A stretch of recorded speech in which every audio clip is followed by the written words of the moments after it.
Welcome to the Great Detectives of Old Time Radio from Kalispell, Montana. This is your host, Adam Graham. If you have a comment, send it to me. Box 13 at greatdetectives.net. Follow us on Twitter at Radio Detectives and become one of our friends on Facebook. Facebook.com/Radio Detectives. Well, before we do get started, I do want to let you know that this program is brought to you by the financial support of our listeners. And I particularly want to thank Rachel and Margaret for their support. You too can support the program at support.greatdetectives.net, and we'll send along access to our premium site as we do with all donations of $7 or more. You can also mail in a donation, make your check payable to Adam Graham, P.O. Box 15913, Boise, Idaho 83715. Well, now it's time for today's episode of Dragnet. The original air date, April the 27th of 1950, and the title is The Big Job.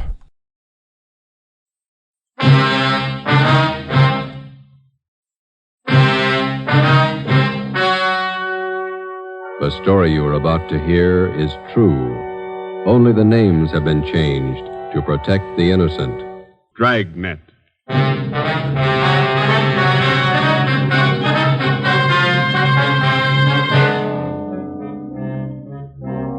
You're a detective sergeant. You're assigned to Bunko Fugitive Detail. You receive information an escaped criminal is hiding out in your city. He's dangerous. He may be armed. Your job, get him.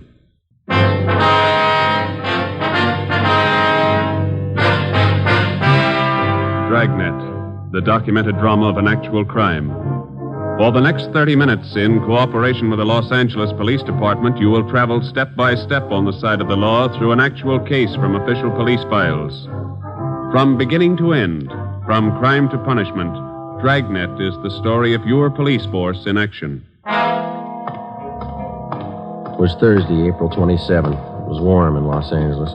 We were working a night watch out of Bunko Fugitive Detail. My partner's Ben Romero. The boss is Blaine Steed, captain of Bunko Fugitive. My name's Friday. I was on the way back from communications, and it was 6:45 p.m. when I got to room 38, squad room. Hi. How are you? How about some dinner? Well, we got one to check out first. Here's the teletype. Skipper just brought it in. Thanks. From San Rafael, huh? Pick up and hold for this department one Alfred Garvey. Wanted for suspicion, forgery, robbery. This man poses as a fingerprint expert from San Rafael Police Department. Here's his mug pulled from the Record Bureau. Mm-hmm. We're informed Garvey is registered at the Fair Deal Hotel, your city. Where's that? Over near First and Broadway. Yeah. Please advise us on his arrest, and officers will arrive with warrant signed. Chief Police Frank Kelly, San Rafael, California. Shouldn't take long to pick him up. All right, we can eat later, I guess. Hi. Hi, Max. What are you doing around? I thought you took off on vacation. I just came back to pick up some stuff from my locker. Soft touch. Sure. Listen, the wife's got the car there. Are you guys going anywhere near North Main and Daly? Yeah, we're going to leave right now. Oh, okay. Let me grab my coat. All right. You live out near Highland Park, don't you, Mac? Yeah. Well, I took the kids shopping in the car this afternoon. Had to get them shoes for our vacation. Kids sure scuff up the toes in a hurry. All right, you all set? Let's go. Where you going on your vacation? Big Bear. Gonna stay the whole 3 weeks. The in-laws own a cabin up there. They even pay the utilities for us. It's pretty nice. Only one trouble. What's that? They're coming with us. Oh. Where'd you park? In the captain's stall. All right.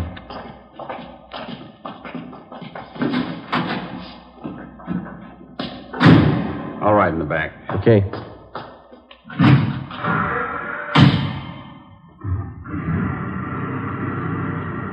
You two still working on that Valley case?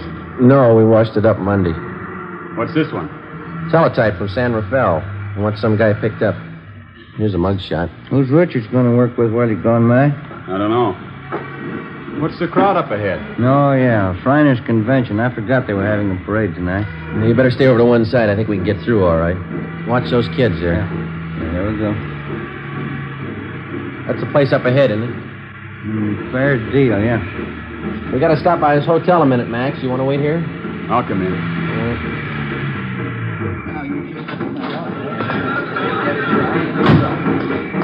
It's a big turnout for the parade, huh? Yeah, it's a big crowd.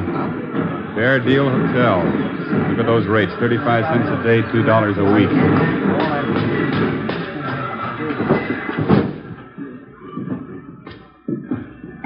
Yes, sir. Can I help you? Police officers, would you look at this picture, please? All right. Maybe registered as Alfred Garvey. Garvey sure came in yesterday. The picture makes him look old. Is he in now? Well, let's see. Garvey, room 307. The key's gone. He must be in. Thank you. Yes, sir. Elevator's down there at the end of the hall. Okay. The elevator's in use. Let's take the stairs. I'll wait for you here. I want to see the parade. Okay, Mike. I've never seen it to fail. It's Stairs. Every time my arch is hurt, we get a thief to check who lives upstairs. just one more flight. Yeah.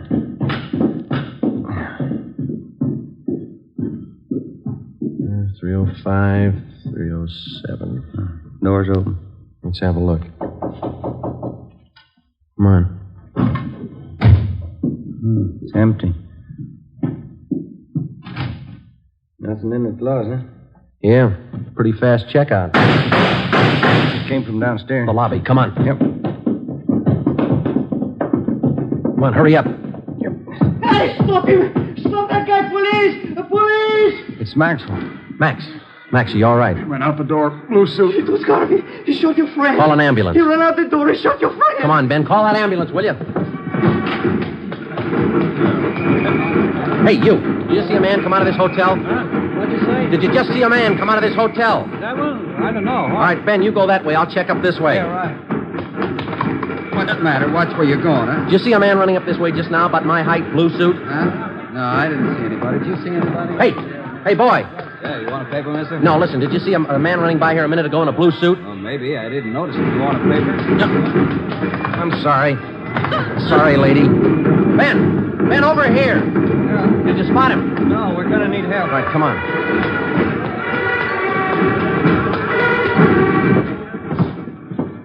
I called the ambulance. You better help your friend. He's bleeding. I don't know what to do. Ben, get a hold of communications. Get some help out here. Right. The guy came down in the elevator. It was Garvey. Your friend tried to stop him. Garvey shot him right in the face. All right, stop yelling, He was huh? terrible. Now, look, he's bleeding. You better do something. Will you shut up? Max, how is it?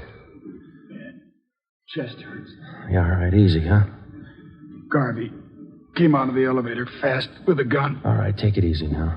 Joe, I got communications there, blocking off the area. It's fine. Watch that front door. Will you keep those people out of here? Yeah. Chest. I'll be here in a minute, boy. Call the wife, Eleanor. Ambulance is here. Yeah. He looks bad. Well, he's not going to get any worse. He's dead.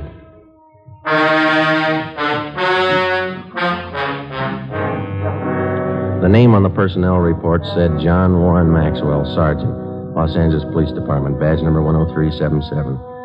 Nearest living relative, wife, Eleanor Jean Maxwell. Dependents, John Maxwell, Jr., 6 years. Deborah Lee Maxwell, 2 years. Death in line of duty, April 27, 7:15 p.m. John Maxwell's body was removed from Georgia Street to the county morgue. At 7:45, a special detail of men from Homicide and Bunco Fugitive were on the scene to aid in the investigation of the killing. The neighborhood where the Fairdale Hotel was located was covered for a half mile around. By 9 o'clock, the parade was over and the area was cleared. We had a single lead to work with. In checking out the different taxicab stands in the neighborhood, we found out that 3 separate fares had been picked up within 2 blocks of the hotel 4 minutes after the shooting. Ben and I went to the offices of the taxicab company. The cabs in question were called in and the waybills were checked. The times of the 3 different trips were listed, and so was the address of each destination. We copied down the addresses and then interviewed the drivers. We're going to give each one of you half a dozen pictures. I'd like to see if you can identify any of them as passengers you picked up tonight near the Fair Deal Hotel. All right, here you go. There you are. 4, 5, 6. Check them carefully, please. Here are yours right here. Take a good look at each one of them. Okay, right. Now, fellas, take your time. Look them all over real good before you make up your mind. Yeah, here's the one, Sergeant. No mistake. Let me see. Where'd you pick up this man? About a block from the hotel. I drove him to a place on 14th Street. Same address on the waybill. Ben? Yeah? Alfred Garvey. Ben and I, along with Ricketts and Chandler from Homicide, drove out to the 14th Street address, another small transient hotel. The clerk on duty identified Garvey from his mugshot. He said the suspect had called at the hotel at about 7:45 that night and asked to see one of the guests, Mrs. Lorraine Thomas. The clerk said he told Garvey Mrs. Thomas was out, that she hadn't been there for 4 days. Ricketts and Chandler went on stakeout in the lobby of the hotel, and Ben and I went up to the second floor to stake out Mrs. Thomas's room. Friday, 11:25 a.m. Lorraine Thomas returned to the hotel and was taken into custody. We took her to Homicide and questioned her for more than an hour. She admitted that she was acquainted with Garvey, but that's all. 1 o'clock. We went to Clifton's cafeteria for lunch. Here, take this tray. Thanks. Silverware? Get here a little earlier, you wouldn't get it. Look at that line running clear out of the street. You were the first one he ran to after the shooting. Well, Garvey doesn't have many friends in Los Angeles. Maybe that's why he looked me up. I'll have the mixed green salad, too. What kind of work does Garvey do, do you know? He told me he was in the Merchant Marines. Coleslaw. Some of that potato salad, please. Do you know what he does in the Merchant Marine? He told me he's steward. French dressing, please. Do you know any of his friends in town? No, I don't. Rye bread. Can I have an extra butter, please? French roll. What kind do you want, Ben? Yeah, give me some of those biscuits. Thank you. Does Garvey usually stay at the Fair Deal Hotel when he's in town? I don't know. That split pea soup sure looks good, doesn't it? We told you that the police up north were looking for him. Yeah, I know you did. Like I told you, I've been out with him a few times. That's all I know about him. He must have introduced you to some of his friends. I'll have the prime ribs there, rare. That piece there. How about it? Did you ever meet any of his friends? Yeah, one or two. No gravy. Meatloaf, brown gravy. Remember any of the names of his friends? I just met him, that's all. I don't remember. Let me have a roast turkey. Go kind of heavy on that dressing, will you? Did you ever go out with any of them? No. Why do you think Garvey went to your hotel after the shooting? I don't know. Maybe he figured you'd hide him. I don't know why you should. He killed a man and headed straight for your place. Doesn't make you look too good. I can't help that. I like some of those string beans, please. Miss Thomas, you know it's going to go hard on you if you're holding back information on Garvey. I'm not. Why don't you take some of that summer squash, Joe? It's good for you. Well, I can't eat that much. When'd you first meet Garvey? About 3 years ago, up in St. Helena. You might as well keep your nose clean. How do you mean? We're going to reach you, Miss Thomas. You might as well tell us all you know. Look, if Garvey's killing people, I don't want to have any more to do with him. We do. Now, where is he? I told you I don't know. Squash, please. You said you had a little boy, didn't you, Miss Thomas? Do we have to talk about it now? I thought we were going to have lunch. How old's your little boy? He's 7 years old. Where is he now? He's in school up in San Francisco. Isn't his line going awful slow? It's lunchtime. You know that cop that Garvey killed last night? Mashed potatoes, country gravy. You hear what I said? Yes, I know he killed a cop. He had a little boy, too. There's nothing I can do. No potatoes, thanks. Yeah, there's something you can do, Miss Thomas. You can tell us where Garvey is. If I knew, I'd tell you. French fries, please. You're kidding us, Miss Thomas, but we're not going to kid you. You know a lot more about this than you're telling us. Maybe I do, but I'm scared. Who are you afraid of? Look, why can't you count me out of this? I don't want any part of it. You're in all the way. The only way you're going to get out is to tell us what you know. He'll kill me. Suppose something happens to me, nobody's going to worry about my kid. You don't have to worry. He's not going to find out. No dessert, please. They'll both kill me. Both? Who's the other one? But what's the use? Trouble, no matter what you try to do, nothing but trouble. Garvey's working with somebody, is that it? His name's Jack Fleming. Yeah? They made me promise to cover for him. Give him a place to hide out whenever the heat was on. Then you know where they are. No, I don't, and that's the truth. Why do they need a place to hide out? You said Garvey killed a cop. What about Fleming? Hey, Joe, you better move along. Oh, I'm sorry. What about Fleming? We're going to pull some jobs. All right, we can skip the dessert. Come on. I'll take a check for all of them. Let's go. What kind of jobs? Where? Hold up. Tomorrow night. Three Kings Liquor Store out in Wilshire. Let's sit down. They're both the same, Garvey and Fleming. They can't hold a gun without using it. Here's the table. Oh, you dropped your tray. I'll get you some more. Don't bother. I'm not hungry anymore.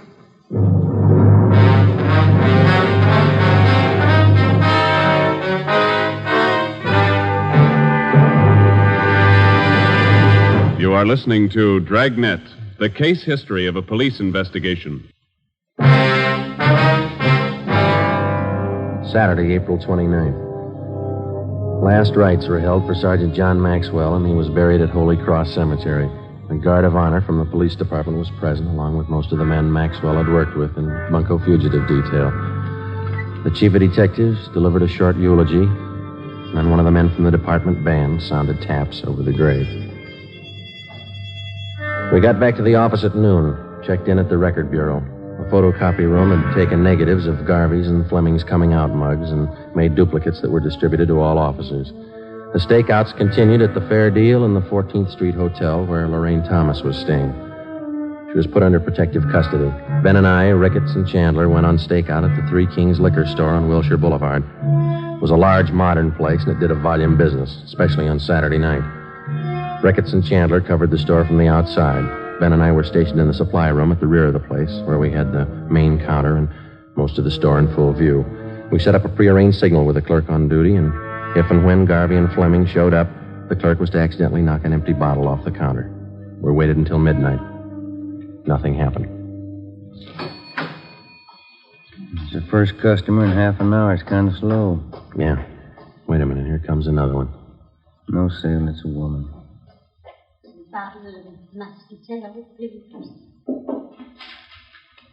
The clerk sure got the jitters. No, I'll put in with him. Well, I could go for a hamburger. What did you eat dinner? I wasn't very hungry then. Well, I got an almond bar. You want it? Yeah, thanks. Wait a minute. Another customer. Yeah, man. Can't see his face too well with that hat on, can you? That's Fleming. Come on. Police officers, get your hands up. Watch it, Joe. You hit him. He's going out the front. Come on. Ricketts and Chandler stopped him. Yeah, he's down. Watch him. Get the gun. Yeah. Yeah, here it is. That's Fleming, all right. Ricketts, call an ambulance. What's the score? Looks like one in the shoulder and legs, too. What about Garvey? I don't know. What do you think? Fleming stopped all the slugs. Yeah. Let's ask him.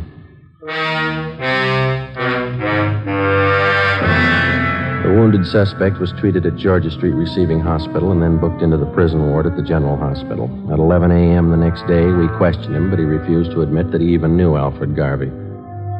We re-questioned Fleming for the next 3 days with no results.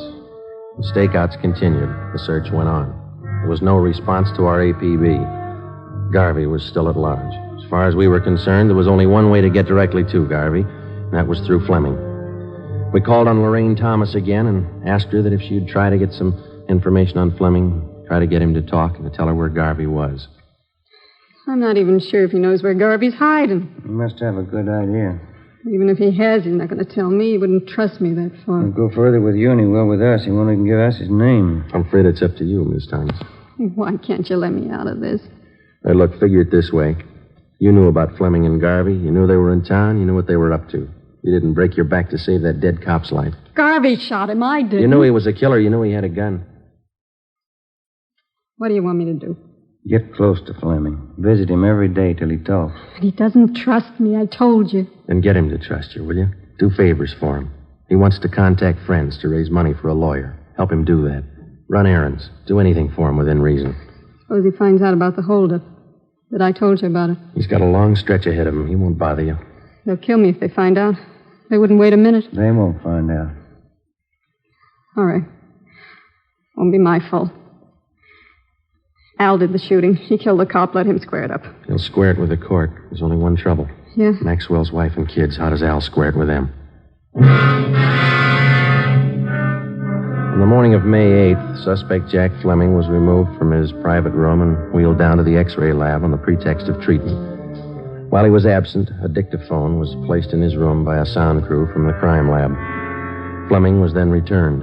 That afternoon, while Ben and I listened in on earphones in the next room, Lorraine Thomas paid her first visit to Fleming. We had briefed her on how to proceed in getting the suspect to talk, in particular, to reveal Garvey's hideout. It was a slow process.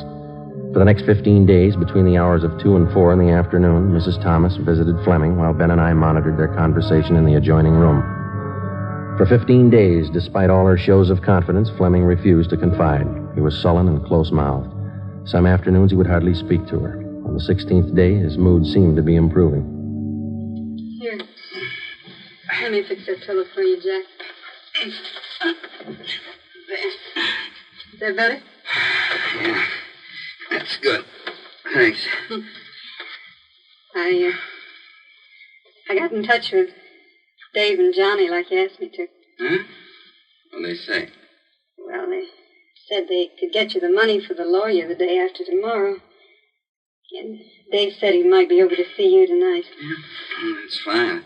Once I get a lawyer, I'll stop worrying. I stopped by Danelli's place, too. Pop Royce wasn't there. I'm going back tomorrow to see him. He ought to be able to help. You've been okay, Larry.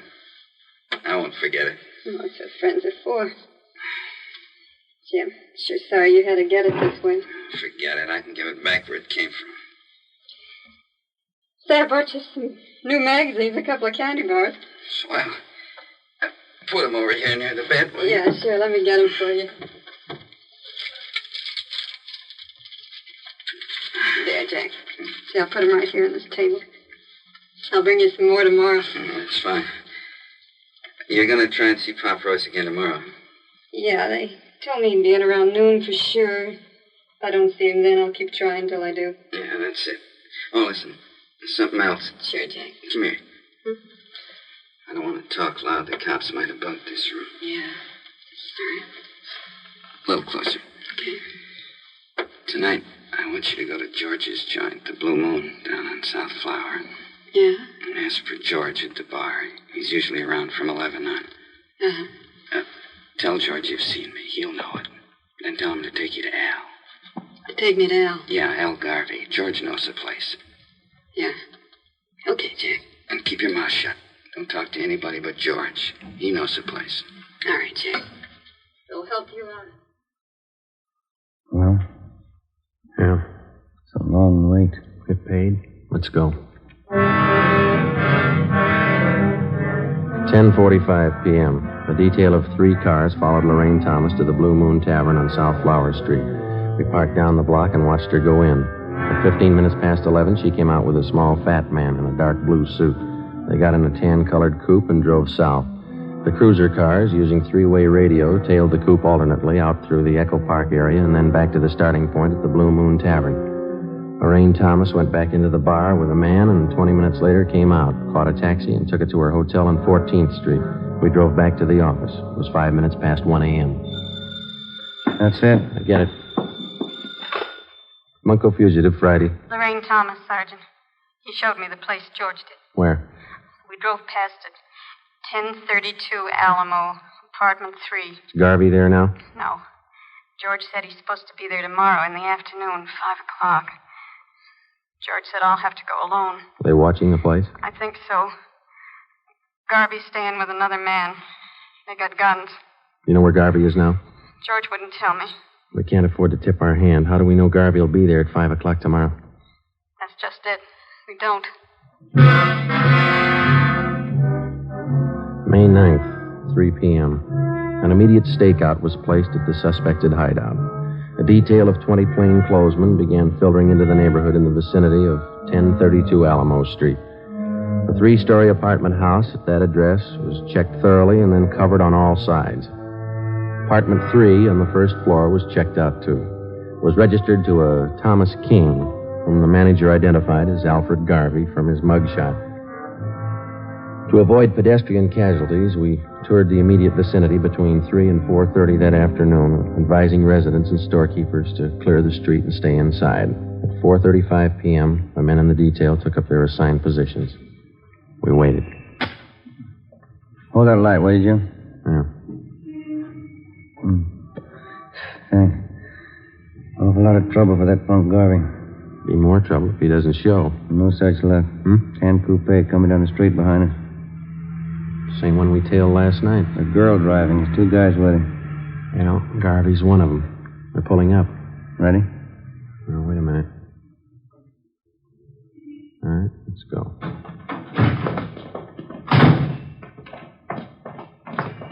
Police officers, hold it right there. Hell, cops! Don't get down. They're behind the car. Throw him in, Garvey. You haven't got a chance. Hell, break for the house! All right, hold it, Ben. That's it. Both of them. Come on.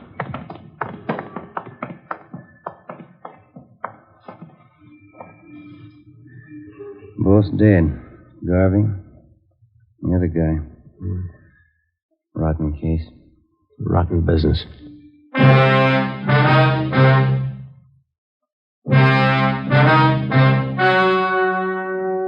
The story you have just heard was true. Only the names were changed to protect the innocent. On August 2nd, trial was held in Superior Court, Department 93, City and County of Los Angeles, State of California. In a moment, the results of that trial.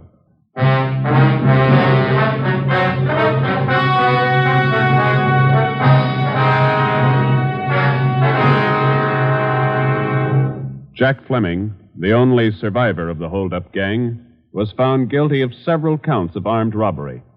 Garvey's accomplices who aided him in hiding out were tried and convicted of being accessories. They are serving prison terms as prescribed by law.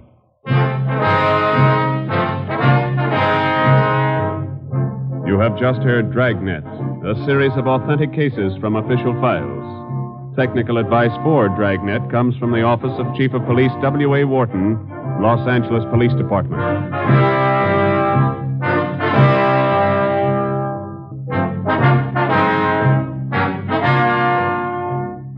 The Halls of Ivy is pleasant listening tomorrow on NBC.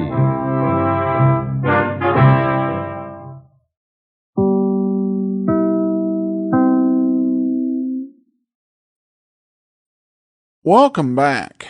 Well, once again, you see how Dragnet manages to connect listeners to policemen who are slain in the line of duty. And that, I think, was something that, particularly in the early days, Dragnet was very conscientious about. Most of the time, I think, particularly in the early going, when you saw a police officer killed, you saw a little bit of the man, so that you would connect with it emotionally. Since the advent of Star Trek, the term red shirts, has been applied to not just Star Trek, but a wide variety of different programs where unimportant characters are killed off as a plot point. And I think what Dragnet always tried to communicate was that the deaths of police officers weren't unimportant or incidental. Rather, they were real people with real families, real feelings, and their own unique outlook on life. And that clearly is communicated through the course of this episode. All right, well, now we turn to some listener comments and feedback. In terms of listener feedback, Margaret writes in, thank you, love the show. And we also have a very nice thank you from Susan. And then we have a very good question from Matt. Matt writes in over on Facebook. I've noticed that with a couple of the shows on the main feed, there is some second-person narrative, often at the beginning of a program or certain scenes. Examples, Dragnet, you're a police officer assigned to the homicide squad. I think it's also used in Crime and Peter Chambers. I know this is a weird question, but I was just wondering if anyone had some thoughts on why this device is employed. Stylistically speaking, it seems unusual. It's really tough to figure with Crime and Peter Chambers. I think it's a little bit easier to figure with Dragnet. The point of Dragnet was really to be realistic, to take you on the side of the law. This was before, of course, we had cops or even the radio predecessor to cops in Night Watch. But it wanted to give you the feeling like you were, going right in the story. You were going on this adventure. You were going on this case. It's a device to make it feel more like you're actually experiencing it. You're not just watching some story or narrative about what's happening. You're rather experiencing it. It's trying to connect to that greater sense of experience. You'll also hear that on shows like Escape. Escape was a program that offered you escape from the four walls of today. It was taking you on a journey in your imagination. It wasn't just telling you a story. It was taking you to a boat with a killer snake on it, or a great spy caper, or some mystery south of the border, or a place where everyone was blind. That was the idea of Escape. It was a sales pitch of, this is what we're doing. You're not just listening to a story. You're going on the adventure and you're following along. And that, I think, is what they're trying to convey. And that's the reason for the stylistic choice. Now, whether it always works or not is of course another matter. But that's what they were going for, I believe. All right. Well, that will do it for this week. We'll be back on Monday with another episode of The Saint, and then join us back here next Saturday, another episode of Dragnet. In the meantime, send your comments to box13@greatdetectives.net. Follow us on Twitter @Radio Detectives, and become one of our friends on Facebook.